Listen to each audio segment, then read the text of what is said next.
প্রয়াত হয়েছেন, গত হয়েছেন, তার বয়স যদি ইয়াং থাকতো তাহলে গত হওয়ার কোনো কথা ছিল না। গত হয়েছেন কেন? তার বয়স শেষ, লিমিট ক্রস করেছে তাই। আরে ভাই, আমরা তো 35-এর আন্দোলন করছি, আমাদের লিমিটেশন আরো আছে। বাংলাদেশের আয়ু কত? বাংলাদেশের আয়ু, গড় আয়ু আপনার 70। তাহলে আমাদের বয়স তো অর্ধেক হয়েছে মাত্র। আমাদের কি যোগ্যতা নেই?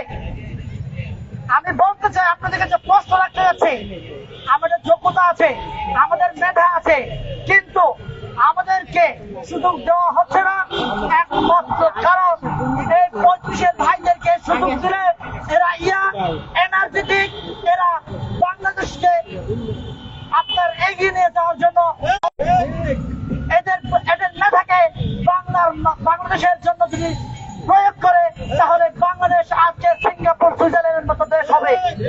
এই জন্য এই সিঙ্গাপুর, সুইজারল্যান্ড যাতে হতে না পারে, এই জন্য আমাদেরকে খুব সুকৌশলে 35-এ উন্নত করা হচ্ছে না।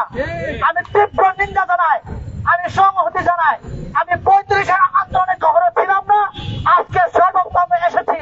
আমি মনে করি আমাদের বাংলাদেশে যে সমস্ত ভাইরা আপনারা লেখাপড়া করছেন, আপনাদেরও এই দাবি হওয়া উচিত।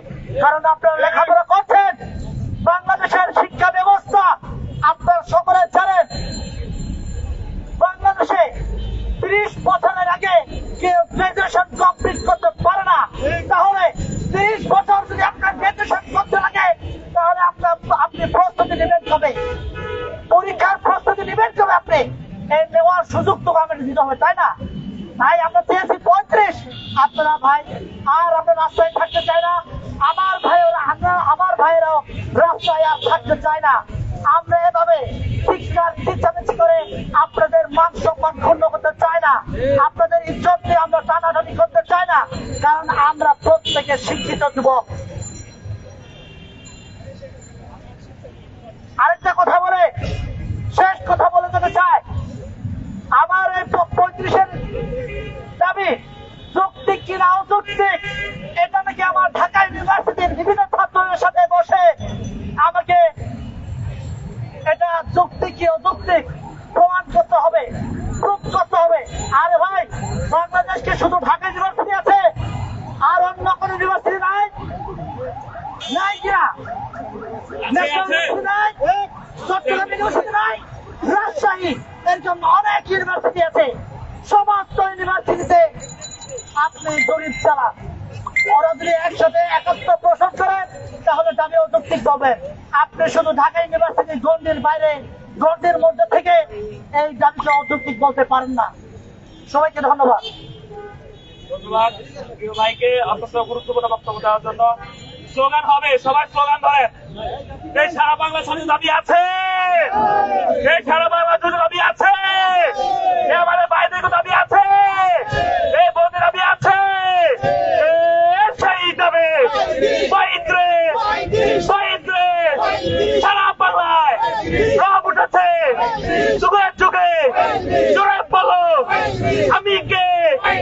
এক যুগের সারা বাংলায়, জেলায় জেলায়, উপজেলায়, গ্রামে গঞ্জে, থানায় থানায় ৩০-এর শৃঙ্খল, ৩৫-এর শৃঙ্খল আমার সোনার বাংলায় বৈষম্যের ঠাঁই নাই। এই বয়সটা মেধা, এই বয়সটা যোগ্যতা, এই লড়াই লড়াই লড়াই চাই, লড়াই করে বাঁচতে চাই। এই দিয়েছি তো রক্ত, রক্তের বন্যায় বেঁচে যাবে অন্যায়। এই জালো রে জালো, এই জালো রে জালো, এই 32-এর গতিতে, এই ক্ষমতা না জনতা, এই ক্ষমতা না জনতা, এই বয়সটা মেধা, এই বয়সটা যোগ্যতা। এখন আপনাদের সামনে বক্তব্য নিয়ে আছেন আমাদের লোকমান ভাই, লিমন লোকমান ভাই। এখন আপনার সামনে বক্তব্য নিয়ে আসছেন। আসসালামু আলাইকুম। ন্যূনতম 35 ক্ষেত্র বিশেষে উন্মুক্ত প্রত্যাশী শিক্ষার্থী পরিষদের ব্যানারে আজকের এই বিক্ষোভ সমাবেশের সম্মানিত সাংবাদিকবৃন্দ, সম্মানিত সহযোদ্ধাবৃন্দ এবং আমার মাইক থেকে যতটুকু শোনা যাচ্ছে এবং লাইভে আরো যারা শুনছেন সবাইকে সংগ্রামী শুভেচ্ছা জানাচ্ছি। সম্মানিত উপস্থিতি, 5 আগস্টের ব্রিটিশ হাসিনার বিদায়ের পর আমাদের এদেশের যে সমস্ত তরুণরা ব্রিটিশ রেজিমের বিপক্ষে আন্দোলন করেছে তাদেরকে আবারও দাবি দেওয়া নিয়ে রাজভাস্কর্যের পাদদেশে একত্রিত হতে হবে। এটা আমাদের জন্য যেমন ঘৃণার তেমন হচ্ছে অপমানকর। আজকে একটা অন্তর্বর্তী সরকার গঠিত হয়েছে, কেউ কেউ বলছেন একটি বিপ্লবী সরকার প্রতিষ্ঠিত হয়েছে। আমরা দৃঢ়ভাবে বিশ্বাস করি এই সরকারের কানে বাংলাদেশের মানুষের যৌক্তিক দাবি